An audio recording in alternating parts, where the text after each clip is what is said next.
नमस्कार मित्रांनो. डॉक्टर अशोक बन्ने, सहाय्यक प्राध्यापक, देशभक्त रत्नापा कुंभार कॉलेज ऑफ कॉमर्स, कोल्हापूर.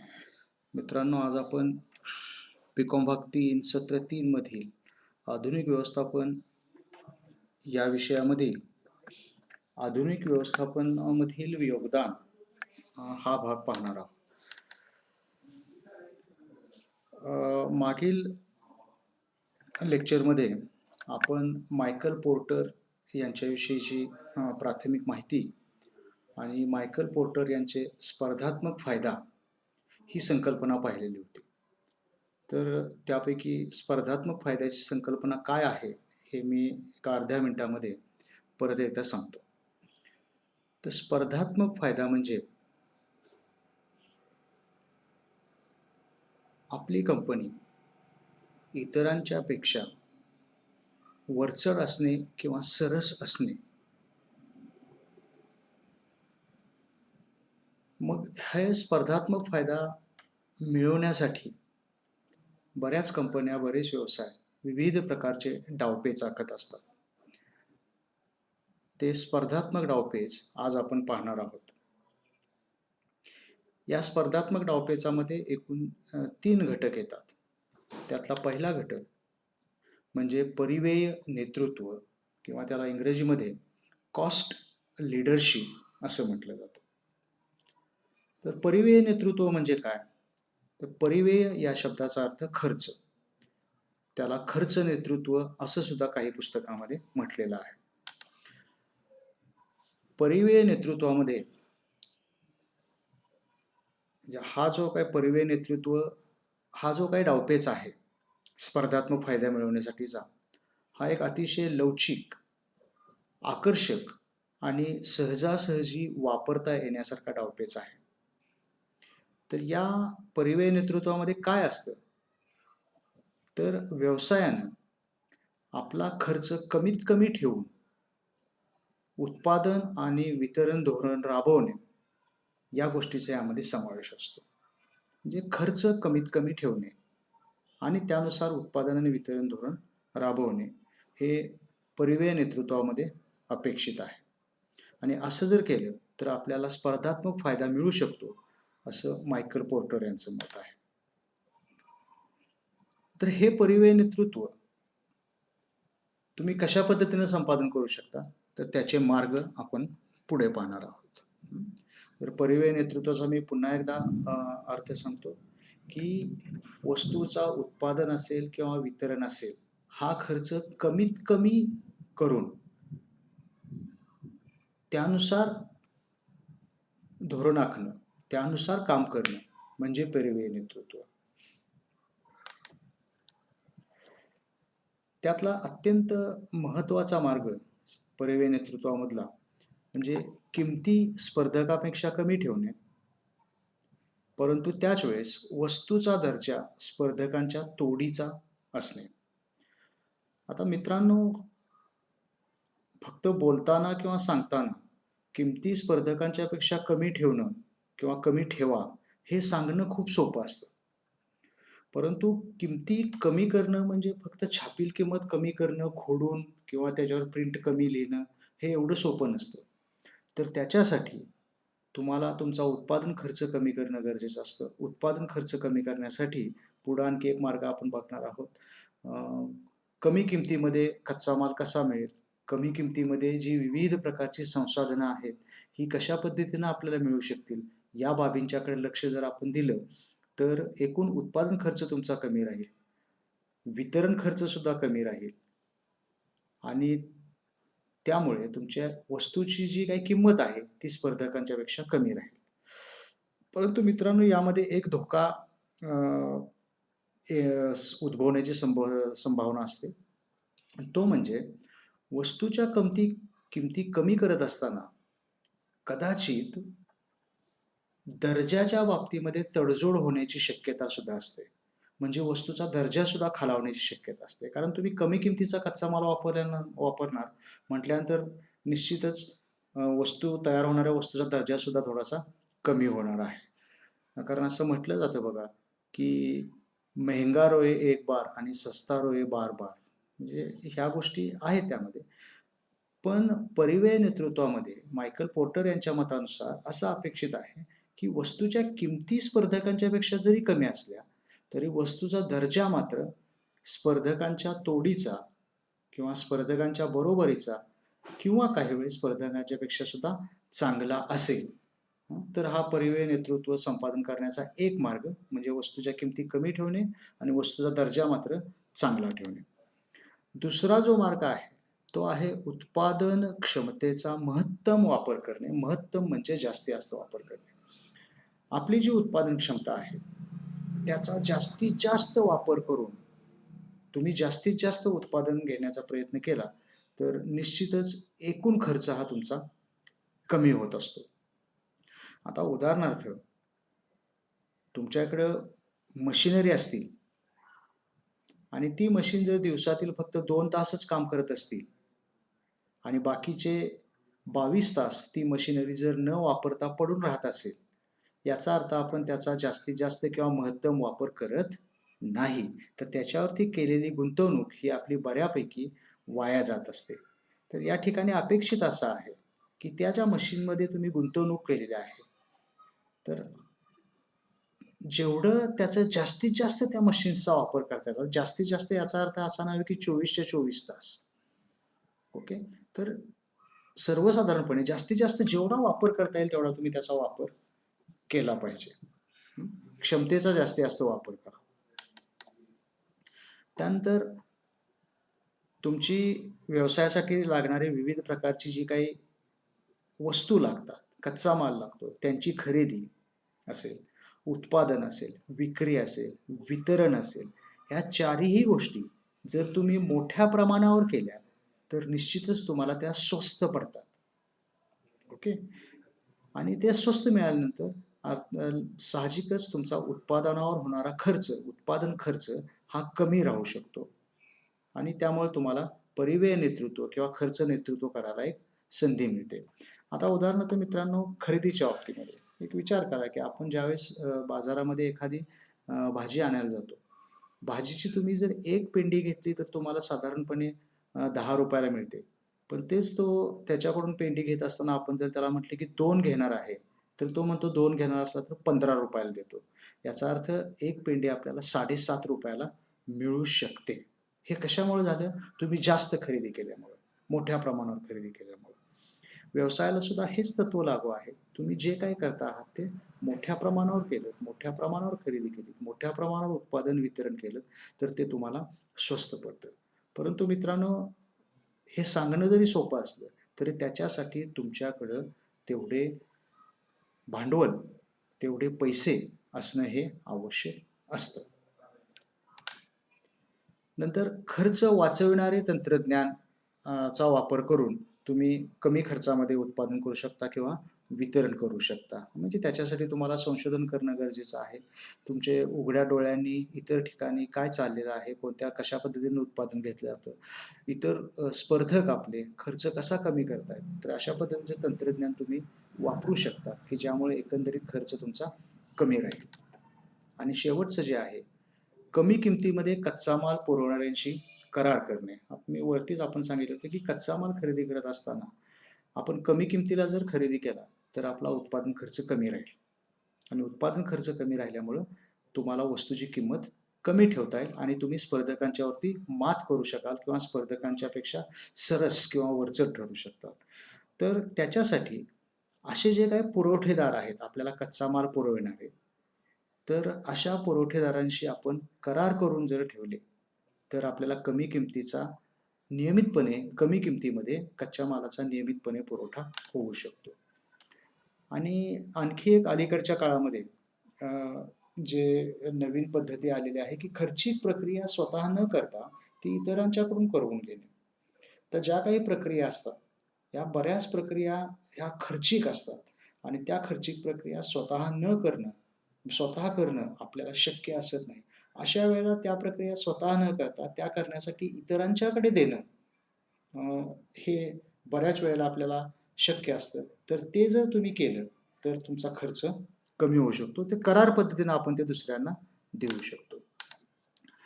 मग दुसरा जो मार्ग आहे, परिव्यय नेतृत्वाचा. बघा आपण काय बघतोय, मी परत पाठीमागे जातो, की मायकल पोर्टर यांनी स्पर्धात्मक फायद्याची संकल्पना मांडली. या संकल्पनेमध्ये त्यांनी सांगितले, की आपण स्पर्धकांच्या पेक्षा वरचढ असणे किंवा स्पर्धकांच्या पेक्षा सरस असणे म्हणजे स्पर्धात्मक फायदा. मग हा स्पर्धकांच्या पेक्षा वरचढ कसं राहायचं? तर त्याच्यासाठी त्यांनी काही डावपेच सांगितले. त्या डावपेचातला पहिला मुद्दा जो आहे तो परिव्यय नेतृत्व, की ज्यामध्ये खर्च कमीत कमी ठेवून उत्पादन आणि वितरण करायचं. मग ते खर्च कमी करण्याचे किंवा नेतृत्व हे परिव्यय नेतृत्व कसं संपादन करायचं, तर त्याचे 5-6 मार्ग आपण बघितले. आणि दुसरा जो डावपेच आहे स्पर्धात्मक फायद्यामधला, तो डावपेच आहे भेदकरण किंवा डिफरन्सिएशन. भेद म्हणजे फरक, डिफरंट, वेगळा. तर यामध्ये आपल्या वस्तू, आपल्या सेवा किंवा आपली कंपनी इतरांच्या वस्तूंच्या पेक्षा, सेवेच्या पेक्षा वेगळी आहे हे दाखवून स्पर्धात्मक फायदा मिळवणं म्हणजे भेदकरण. मग यामध्ये काय असतं, तर उत्पादन किंवा सेवेमध्ये सामावलेल्या काही खास अशा वैशिष्ट्यांच्या जोरावर आपण स्पर्धात्मक फायदा मिळवतो. म्हणजे आपण जे काही उत्पादन करत असेल आणि त्या उत्पादनामध्ये अशी खास काही वैशिष्ट्ये असतात, त्या वैशिष्ट्याच्या आधारावरती त्या वैशिष्ट्यांचा वापर करून आपण स्पर्धकांच्या वस्तूंच्या पेक्षा आपल्या वस्तू वेगळ्या आहेत हे ग्राहकांना दाखवू शकतो आणि स्पर्धात्मक फायदा मिळवू शकतो. पुढे मी उदाहरण सांगणार आहे, त्यावेळेस तुमच्या ते लक्षात येईल. त्यानंतर वस्तूमधील काही विशिष्ट गुणधर्म ग्राहकांच्यासाठी खूप महत्त्वाचे असतात. तर ते गुणधर्म त्या वस्तूमध्ये समाविष्ट करून आपलं वेगळेपण किंवा अनन्य स्थान आपण निर्माण करू शकतो किंवा भेदकरण करू शकतो. आता उदाहरणार्थ, आंघोळीचे साबणाचे भरपूर ब्रँड्स आहेत, भरपूर उत्पादक आहेत की जे आंघोळीचं साबण तयार करतात. पण काही उत्पादक आपल्या जाहिरातीमध्ये सांगत असतात की आमच्या आंघोळीच्या साबणामध्ये चंदन आहे. ठीक आहे, जसं आता म्हैसूर सँडल, ह्या साबणाच्या नावामध्येच सँडल म्हणजे चंदन आहे. तर वेगळेपण, इथे वेगळेपण आहे. डेटॉल साबणाचा तुम्ही जर विचार केला तर डेटॉल हा साबण हा थोड्याफार म्हणजे बऱ्यापैकी औषधी प्रकारचा आहे. अशा प्रकारचा एक वेगळेपण आपण ग्राहकांच्या मनामध्ये बिंबवण्याचा प्रयत्न करत असतो. किंवा अंगाच्या साबणामध्ये दुधाचा अंश आहे आणि त्यामुळं तुमचं शरीर किंवा तुमची त्वचा ही मुलायम होईल, अशा पद्धतीचं वेगळेपण आमच्या साबणामध्ये आहे हे तुम्ही दाखवू शकता. किंवा साबणामध्ये स्ट्रॉबेरी आहे किंवा कोरफड आमच्या साबणामध्ये आहे, अशा पद्धतीचं एक वेगळं वैशिष्ट्य दाखवून तुम्ही भेदकरण किंवा आपलं वेगळेपण ग्राहकांना सांगू शकता. आता भेदकरणाचे मार्ग. ग्राहकांच्या आवडीनिवडी ह्या नेहमी बदलत असतात, फॅशन सुद्धा बदलत असतात. तर जशा ग्राहकांच्या आवडीनिवडी बदलतील, जसजशा फॅशन्स बदलत जातील, त्याप्रमाणे त्या वस्तूमध्ये नवीन नवीन वैशिष्ट्ये वाढवून त्या वस्तूमध्ये नवीन उपयोगिता निर्माण करणं हा एक त्याच्यावरती मार्ग असतो. नंतर उच्च गुणवत्तेची हमी देणं. ग्राहकांना आपण उच्च गुणवत्तेची हमी देतो आणि आपण ग्राहकांना उच्च गुणवत्तेची हमी दिली तर आपण इतरांच्या पेक्षा वेगळे आहोत, स्पर्धकांच्या पेक्षा वेगळे आहोत हे सिद्ध होतं. नंतर उच्च दर्जाची विक्रियोत्तर सेवा देणं. मित्रांनो, फक्त वस्तू विकणं म्हणजे आपला व्यवसाय नव्हे, तर वस्तू विकल्यानंतर ग्राहकांना जेव्हा आवश्यक असेल तेव्हा चांगल्या दर्जाची विनाविलंब सेवा देणं गरजेचं असतं. आणि अशी सेवा जर तत्पर सेवा जर आपण देत असू तर आपलं वेगळेपण त्यामधून दिसून येतं. आता ह्यांचं जर तुम्हाला उदाहरणच बघायचं असेल, आवडीनिवडी, बदलत्या फॅशन्स वगैरे, तर आता जरी कोरोनाच्या काळामध्ये फॅशन्स किंवा आवडीनिवडी जरी नसल्या तरी एकंदरीत गरज म्हणून बऱ्याच साबण निर्मात्यांनी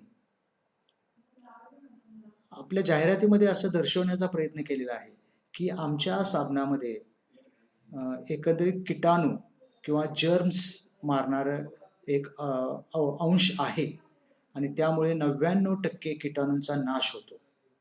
तर हे काय आहे? गरजेनुसार तुम्ही त्यामध्ये वैशिष्ट्ये वाढवलेले आहेत आणि तुम्ही इतर साबणांच्या पेक्षा वेगळे आहात हे दाखवून दिलेलं आहे. आणि तिसरा जो मार्ग आहे तो आहे लक्ष केंद्रित व्यूहरचना. मी परत पाठीमागे जातो मित्रांनो. मायकल पोर्टरचा स्पर्धात्मक फायदा हा भाग आपण बघतोय. स्पर्धात्मक फायदा मिळवण्याचे 3 मार्ग आहेत किंवा 3 डावपेच आहेत. एक परिव्यय नेतृत्व, खर्च कमी करणं आणि दुसरं भेदकरण म्हणजे आपण इतरांच्या पेक्षा वेगळं आहोत हे ग्राहकाच्या मनावरती बिंबवणं आणि तिसरं जे आहे ते आहे लक्ष केंद्रित व्यूहरचना. त्याला फोकस आपण म्हणतो, फोकस स्ट्रॅटेजी. म्हणजे हे आपण बीकॉम भाग 1 मध्ये मार्केटिंग या विषयामध्ये, विपणन या विषयामध्ये हा भाग थोडासा बघितलेला असेल की बाजारपेठेचे खंड किंवा बाजारपेठेचा कोनाडा असा शब्द तुम्ही बघितलेला असेल, मार्केट सेगमेंटेशन. तर संपूर्ण बाजारपेठेवरती लक्ष केंद्रित करणं सगळ्याच कंपन्यांना, सगळ्याच व्यावसायिकांना शक्य होईल असं नाही. तर अशा वेळेस बाजारपेठेचा विशिष्ट भाग किंवा बाजारपेठेचा विशिष्ट कोनाडा तेवढ्याच भागावरती लक्ष केंद्रित करून तेवढ्याच भागाला वस्तू पुरवणे, तेवढ्याच भागाला सेवा देणे म्हणजे लक्ष केंद्रित व्यूहरचना. मग त्याच्यासाठी सर्वप्रथम तुम्हाला बाजारपेठेचे खंड पाडणं गरजेचं असतं, म्हणजे बाजारपेठेचे भाग पाडणं गरजेचं असतं. जसं की तुम्ही पाहिलेलं आहे हे की आपल्या वयानुसार, ग्राहकांच्या वयानुसार बाजारपेठेचे भाग पाडता येतात की एकदम बेबीज म्हणजे अतिशय लहान मुलं, 1 वर्षाच्या आतील मुलं, 1 वर्ष ते 5 वर्षापर्यंतची मुलं हा एक बाजारपेठेचा भाग. 5 ते 12 वर्षापर्यंतची मुलं हा एक बाजारपेठेचा भाग असेल. 12 वर्ष ते 20 वर्षापर्यंतचा भाग असेल. 20 ते 35 पर्यंतचा भाग असेल. तर असे हे जे भाग आहेत वयानुसार हे बाजारपेठेचे वेगवेगळे भाग तुम्ही पाडू शकता आणि या वेगवेगळ्या वयामधल्या ग्राहकांच्या गरजा या वेगवेगळ्या असतात आणि त्याला अनुसरून तुम्ही तुमच्या वस्तूंची वैशिष्ट्ये तयार करू शकता, तुमच्या वस्तू आणि सेवा तयार करू शकता आणि तेवढ्याच भागाला तुम्ही त्या पुरवू शकता. तर ह्याचं उदाहरण कुठलं? तर जॉन्सन अँड जॉन्सन ह्या कंपनीची लहान मुलांचे प्रॉडक्ट्स आहेत. बेबीज म्हणजे नुकतीच जन्मलेली मुलं आणि 1 ते 2 वर्षापर्यंतची मुलं यांच्यासाठी त्यांच्या वस्तू या चांगल्या समजल्या जातात. तर त्यांनी काय केलंय? फोकस, लक्ष केंद्रित केलेलं आहे. कुठं? 2 वर्षापर्यंतची मुलं, 2 वर्षापर्यंत असणारं बाळ. पण त्याच्यासाठी जे जे काही लागतं ते अतिशय चांगल्या पद्धतीने तयार करून त्यांना विक्री करणं. आणि त्यामुळे होतं काय की सर्वांच्यासाठीच वस्तू तयार करून सर्वांचं समाधान करणं शक्य होत नाही. म्हणजे लहान बाळांसाठी पण तुम्ही वस्तू तयार करताय, मुलांसाठी तयार करताय, तरुणांसाठी तयार करताय, मध्यमवर्गीयांसाठी करताय, मध्यमवयीन लोकांसाठी करताय, म्हाताऱ्या माणसांसाठी सुद्धा करताय. तर सगळ्याच वस्तूंच्या बाबतीमध्ये तुम्ही सगळ्याच वयातील लोकांचं समाधान नाही करू शकत. मग त्याच्यावरती मार्ग कोणता? तर त्यातला एक भाग तुम्ही निवडा, एक खंड निवडा आणि त्याच भागावरती, त्याच खंडावरती लक्ष केंद्रित करा. जसं मी उदाहरण सांगितलं तुम्हाला, जॉन्सन अँड जॉन्सननं कोणत्या खंडावरती लक्ष केंद्रित केलं? तर 2 वर्षापर्यंतची मुलं. किंवा पुढं उदाहरण आलेलं आहे बघा, की नायकी ही जी कंपनी आहे, ही खेळाडूंसाठी लागणारे ज्या काही वस्तू आहेत, मग तुमचे शूज असतील, कपडे असतील, ह्या विविध प्रकारच्या वस्तू ही नायकी कंपनी तयार करते. मग त्यांना काही इतर प्रकारचे शूज तयार करता येत नव्हते का? इतर प्रकारचे कपडे त्यांना तयार करता येत नव्हते का? येत होते. पण त्यांनी जे लक्ष केंद्रित केलेलं आहे ते फक्त खेळाडू हा भाग, हा खंड त्यांनी निवडून त्याच्यावरती लक्ष केंद्रित केलेलं आहे.